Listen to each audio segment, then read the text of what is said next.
오늘도 값없이 베풀어 주시는 주님의 끝없는 은혜를 누리며 승리하는 꿈미래 모든 분들이 되기를 소망합니다. 특별히 우리를 믿고 맡겨주신 일들을 해내서 이 땅에 주님의 뜻을 펼쳐가는 꿈미래가 되기를 바랍니다. 오늘은 좀 가슴 아픈 날을 기억하는 날이죠. 우리나라에 73년 전에 없었으면 좋았을 일이 있었던 날입니다. 동족 상잔의 비극인 6.25 한국전쟁이라고도 하는데 전쟁이죠. 더 마음이 아픈 것은 같은 민족끼리 싸웠다라고 하는 거고요. 그 전쟁은 아직 끝나지 않은 휴전 상태라고 하는 겁니다. 그래서 서로가 적으로 여기고 있어요. 언제 어떻게 공격을 해도 이상하지 않을 그러한 관계에 있는 거죠. 주님이 주시는 평화를 누리는 대한민국이 되기를 바랍니다. 또한 북한과 우리나라의 이런 갈등뿐만 아니라 세대 간의 갈등, 계층 간의 갈등, 또 함께 일하는 사람들과의 갈등, 가정 내의 갈등들이 해소되고 풀어져서 다시 평화로운 하나가 되는 그러한 나라, 또 삶의 터전, 가정과 관계가 되기를 바랍니다. 정규 교육을 하는 학교 외에도 많은 학교들이 있습니다. 그 가운데 이제 부부학교라고 하는 게 있고요. 부모 학교가 있고요. 또 아버지 학교, 어머니 학교 등이 있죠. 아이와 실랑이를 하는 부모가 하는 말 중에 아빠가 처음이라서 그래, 혹은 엄마가 처음이라서 그래 라고 하는 말을 해보신 적이 있을지 모르겠어요. 그런 말을 들어보셨을지 모르겠습니다. 누구나 처음 하는 일은 서툴 수밖에 없어요. 그렇다고 두 번, 세 번 한다고 해서 실수가 없을까요? 그 실수가 조금 줄어들긴 하더라도 실수는 있을 수밖에 없습니다. 그나마 그러한 실수를 조금이라도 줄여보고자 해서 부부학교, 또 부모학교, 아버지 학교, 어머니 학교가 있는 거죠. 아이들을 교육하는 데 도움을 주는 프로그램들이 있습니다. 거기에 보면 아이들이 다 문제아라고 해서 나와요. 근데 가만히 그 원인들을 살펴보면 그 원인이 아이에게만 있지 않습니다. 누구에게 있어요? 부모에게 있어요. 더 큰 원인이 부모에게 있는 거죠. 보통 첫째 아이를 낳고 기를 때는 아이를 어떻게 기를지 몰라가지고 당황한다 그래요. 여러 사람들한테 도움을 얻어요. 근데 그렇다 하더라도 부모와 자식 그 관계에 있어서 또 자녀의 성향이나 부모의 성향에 따라서 그 관계가 늘 일정한 건 아니잖아요. 시행착오를 겪을 수도 있고요. 저쪽에서는 그게 맞는데 이쪽에서는 틀릴 수도 있는 겁니다. 그런데 또 큰 아이를 낳고 둘째 아이를 낳았을 때는 조금 익숙해져가지고 좀 낫다 그래요. 그런데 중요한 것은 아이를 낳고 기르는 그 기술뿐만 아니라 그러한 경험뿐만 아니라 더 중요한 것은 첫째 아이, 그 아이의 마음 상태를 알아야 된다고 하는 거예요. 그래서 제가 잊지 않고 기억하고 있는 그 교육 내용 가운데 그게 있어요. 첫째 아이를 낳고 잘 키우다가 둘째가 생겼어요. 그래서 엄마가 이제 아이를 낳을 때가 돼가지고 병원을 갔습니다. 근데 큰 아이는 그냥 홀로 떨어져 있어요. 자기를 돌보던 엄마가, 품에 안아주던 엄마가 없어져 버렸어요. 며칠 만에 나타났습니다. 근데 웬 아이를 안고 들어왔어요. 이 큰 아이는 반가운 마음에 엄마한테 하고 막 달려들려고 하는데 엄마는 애기 다친다고 밀쳐내버려요. 그러면 큰 아이에게 있어서 둘째, 동생은요, 자기가 돌보고 보살펴야 될 대상이 아니라 싸워야 될 대상이에요. 엄마를 뺏어간 존재.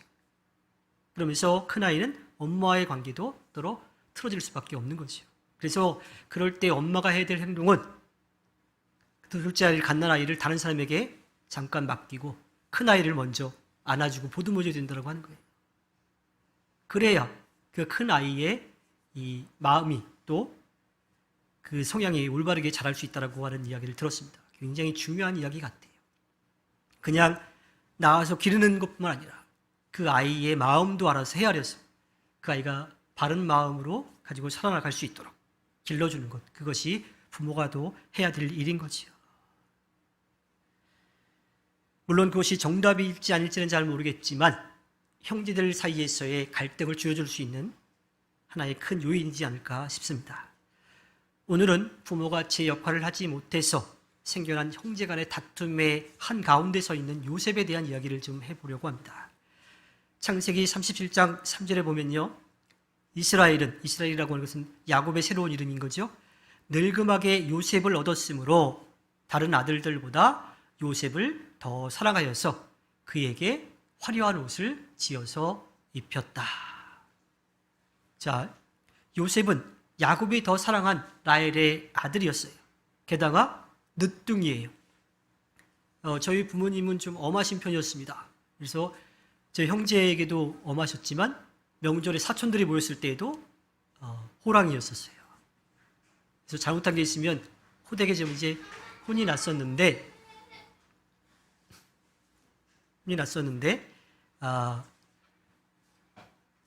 저희 아버지가 좀 달라지신 적이 있었습니다. 그래서 이제 동생이 결혼하고 나서 조카들이 태어났을 때인데 이 큰 조카가 산지 얼마 안 된 대형 텔레비전에다가 사인펜으로 낙서를 하려고 준비를 하고 있는 거예요. 제가 어떻게 했겠어요? 야, 하지 마! 하고 조금 큰 소리로 다급하게 이야기를 했죠. 그때 조카가 움찔하고서 거의 이제 울상이 됐는데 그 모습을 보신 저희 아버지가 왜 애한테 소리를 지르냐고, 왜 애 주눅들게 혼내냐고 저한테 그러시는 거예요. 얼마나 억울했는지 모릅니다. 저 어렸을 때는 안 그랬거든요. 한마디 하고 이제 어떻게 보면 어렸을 때는 맞기도 하고 그랬었는데 그랬던 아버지가 애 주눅 든다고 소리 내지 말라고 그러시니까 얼마나 억울했는지 몰라요. 사고 칠 뻔한 조카를 말린 것뿐인데 오히려 아버지한테 혼난 거지요. 이 자녀와 손주는 또 다르다고 하더라고요. 여하튼 야곱은 자신이 더 사랑한 아들, 게다가 늦둥이니까 얼마나 사랑스러웠겠어요. 음이야 오기야 키웠겠죠. 그래서 누가 보더라도 차별하는 것을 알 정도였어요. 게다가 이 아버지의 사랑을 더 받은 요셉은 형들이 싫어할 만한 일까지도 합니다. 창세기 37장 2절에 보면 야곱의 역사는 이러하다 17살 된 소년 요셉이 아버지의 첩들인 비라와 실바가 낳은 형제들과 함께 양을 치는데 요셉은 형들의 허물을 아버지에게 일러 바치곤 하였다. 그렇지 않아도 아버지로부터 편애받고 있는 것 때문에 별로 좋아하지 않는데 나름대로 형제들 사이에서 지켜야 될 의리가 있는 거 아니에요? 잘못한 거 좀 숨겨주고 혼나지 않게 도와줘야 되는데 오히려 더 혼나도록 가서 이야기를 하는 거죠. 어쩌면 요셉의 입장에서는 순수한 마음에 아빠, 누구 형이 이렇게 했어 라고 그냥 순수하게 이야기했을지도 몰라요. 그런데 그 일은 순수하게 이야기한 거라 하더라도 커져서 돌아왔던 거지요. 형들 입장에서 보면 요셉의 귀여운 행동이 아니라 못 모르는 행동이 아니라 타도해야 될 대상으로 그렇게 여겼던 거지요. 그래서 창세기 37장 4절에 보면요, 형들은 아버지가 그를 자기들보다 더 사랑하는 것을 보고서 요셉을 미워하여 그에게 말 한마디도 다정스럽게 하는 법이 없었다. 어떻게? 속마음을 숨기지 않고 그대로 다 드러내면서 형제 사이가 나빠졌던 거예요. 뭐 형들도 못난 듯 하지만 그 상황을 만든 아버지가 잘못한 것은 우리가 부정할 수 없는 것 같습니다. 자, 그렇게 요셉에 대해서 형들이 별로 좋지 않은 마음을 가지고 있는데 또 사고를 칩니다. 물론 형들의 입장에서 사고를 치는 거죠. 창세기 31장 5절에 보면요, 한 번은 요셉이 꿈을 꾸고서 그것을 형들에게 말한 일이 있는데 그 일이 있은 뒤로부터 형들은 그를 더욱더 미워하였다. 어떠한 꿈을 꿨길래 그럴까요? 이어지는 6절과 7절에 보면요, 요셉이 형들에게 말하였다. 내가 꾼 꿈 이야기를 한번 들어보세요. 우리가 밭에서 곡식단을 묶고 있었어요. 그런데 갑자기 내가 묶은 단이 우뚝 일어서고 형들의 단이 나의 단을 둘러서서 절을 하였어요. 어쩌면 요셉은 또 순수하게 자기가 꾼 꿈을 형들에게 가서 신나서 이야기한 것일 수 있는데 형들이 보기엔 어때요? 요것 봐라. 요셉이 꾼 꿈 그 이야기를 누가 듣더라도요, 형들이 그 요셉에게 절을 한다라고 생각할 수밖에 없는 그런 상황이잖아요. 아버지의 편애를 받고 있고 형제들 사이에서 나름대로 지켜야 될 그 도리도 지키고 있지 않은 요셉, 그 요셉의 미운 형들이 들을 때는요, 그건 불난 집에 기름을 붓고 부채질한 것과 마찬가지예요. 그 시기와 질투, 미움은 더욱더 깊어질 수밖에 없었습니다. 물론 그렇다고 해서 요셉을 더욱더 미워한 형들의 그 시기와 질투가 정당화되는 것은 아니죠. 예전에 의학 분업이 있기 전에는요, 웬만한 약들은 약국에 가서 약사에게 이렇게 누가 뭐 나이, 성별 이야기하고 어떤 증세가 있다라고 얘기하면요, 약을 조제해 줬어요. 그렇게 드셔보셨죠? 네. 윤소자매만 고개를 못 끄덕이는 것 같은데. 그러면 그 가루약도 이렇게 해서 막 삼각형으로 접어가지고 주고 막 그랬었죠. 그래서 제가 어렸을 때 네 식구 중에 누가 아프면 제가 약국에 갑니다. 가서 엄마가 아파요, 뭐 이렇게 아빠가 아파요, 동생이 아파요, 이러고서 약을 지어서 갔습니다. 아마도 저희 부모님이 맞으니까 좀 책임감을 키워주기 위해서 그렇게 하셨었겠죠. 근데 지금까지도, 물론 지금 웃으면서 이야기하지만 억울한 일이 있습니다. 식구 중에 누가 아프면 제가 가서 약을 지어와야 되는데 제가 아파도 제가 약을 지으러 가는 거더라고요. 이게 정말 지금 생각해도 왜 그 정도까지 하셨을까라는 생각이 들기도 합니다. 근데 그냥 저희 그 가정 분위기 그랬던 것 같아요. 그래서 한 번은 기억에 비 오는 날 몸살 걸려가지고 끙끙 앓는데 가서 약 지어오면서 막 울었던 그 기억이 나기도 하죠. 물론 그냥 지금 웃으면서 이야기할 수 있는 그런 부분입니다. 요셉의 형들은요, 제가 지금까지 잊지 않고 웃으면서 이야기하는 거지만 그것과는 비교할 수 없을 정도의 서름들, 억울함들, 또 화가 나는 그러한 일이 계속 있었던 거예요. 그 요셉의 말이나 행동 하나하나가 마음에 들지 않는 거죠. 그런데 그러한 요셉의 꿈은 또 끝나지 않고 또 이어져요. 창세기 37장 9절에 보면요, 얼마 뒤에 그는 또 다른 꿈을 꾸고 그것을 형들에게 말하였다. 들어보셔요. 또 꿈을 꾸었어요. 이번에는 해와 달과 별 11개가 나에게 절을 했어요. 자, 형들을 상징하는 11개의 별을 앞에서 이미 꿈을 그렇게 절한다고 꿈을 꿨으니까 한 번 정도는 뭐 그래 라고 넘어갈 수 있는데 다음이 문제죠. 해와 달, 이것은 아버지와 어머니를 상징하는 거죠. 그 이야기를 아버지 야곱이 들었어요. 그래서 창세기 30장 10절에 보면 그가 아버지와 형제들에게 이렇게 말할 때에 그의 아버지가 그를 꾸짖었다. 네가 꾼 꿈이 무엇이냐? 그래, 나하고 너의 어머니하고 너의 형들이 함께 너에게로 가서 땅에 엎드려서 너에게 절을 할 것이란 말이냐? 하고 이야기합니다. 이번에는 아버지 야곱도 아들 요셉의 꿈 이야기를 같이 들었고요. 더 사랑하는 아내의 아들에다가 또 그 늙음하게 난 아들이라서 오냐 다 받아준 아들이었지만 이번에는 받아주기가 어려운 거죠. 그래서 한마디 한 겁니다. 그런데 야곱은 그 이야기를 냈지만 그 이야기를 그냥 흘려보내지는 않았습니다. 오늘 우리가 함께 다룰 말씀의 마지막 절이죠. 창세기 37장 11절에 보면 그의 형들은 그를 시기하였지만 아버지는 그 말을 마음에 두었다. 이 마음에 두었다라고 하는 히브리어 원문에는요, 지키다라고 하는 뜻이 담겨져 있습니다. 그러니까 그 이야기를 잊지 않고 기억했다라고 하는 거예요. 즉 야곱은 그 이야기를 듣고 요셉을 나무랐지만 요셉이 그 꾼 꿈, 그 이야기는 그냥 잊지 않고 마음속 깊이 새겨두었다라고 하는 겁니다. 야곱은 여전히 자신의 욕심을 채우려고 하는 사람이었지만 주님을 만나서 믿고 의지하고 또한 맡기며 나아갔던 사람이기도 합니다. 야곱은 그렇게 주님에 대한 믿음을 잃지 않았어요. 요셉이 꾼 꿈 이야기도 마찬가지예요.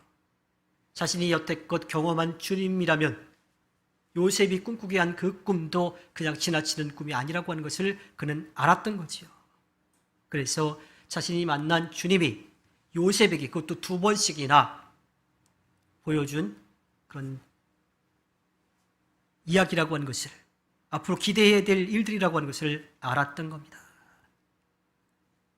그리고 요셉이 꾼 꿈은 24년 정도 후에 실제로 그대로 일어납니다. 요셉이 형들의 시기와 질투 때문에 노예로 팔려가게 되었습니다. 그리고 정말 온갖 수모 또 모욕도 당하기도 하고 누명도 쓰고 죽을 고비도 넘기다가 당대의 가장 큰 힘을 가진 이집트의 왕, 그 바로 다음에 두 번째로 높은 자리에 이집트에서 오르게 되었지요.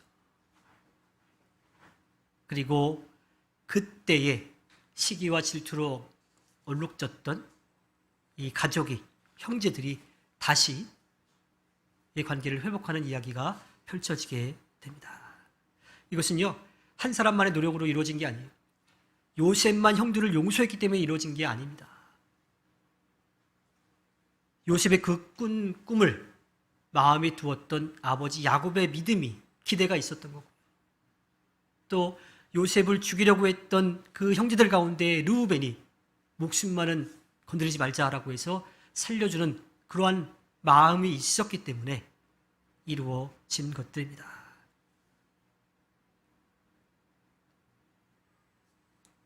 동생을 품지 못하고 시기 질투해서 노예로 팔아버린 형들, 또 요셉이 순수하게 그냥 자기가 형들이 한 거를 이야기한 거나 꿈꾼 걸 이야기한 걸 수도 있지만 오냐오냐 자라가지고 소위 말하면 버릇없이 그냥 형들을 대했던 그런 요셉, 서로가 그 전에 지난 일들에 대해서 사과하고 또 틀어진 그 관계들을 회복하려고 손을 내밀고 서로 붙잡았기 때문에 그 평화가 이루어진 거지요.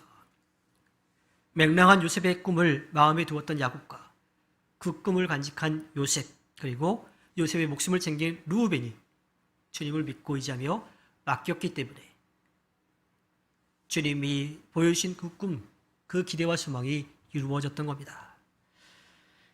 생각이 달라서 나뉘어서 서로 짓밟아야 할 적으로 여기고 있는 이 한반도에도 주님이 주시는 평화가 이루어지기를 바랍니다. 이건 어느 한쪽이 할 수가 없는 거예요.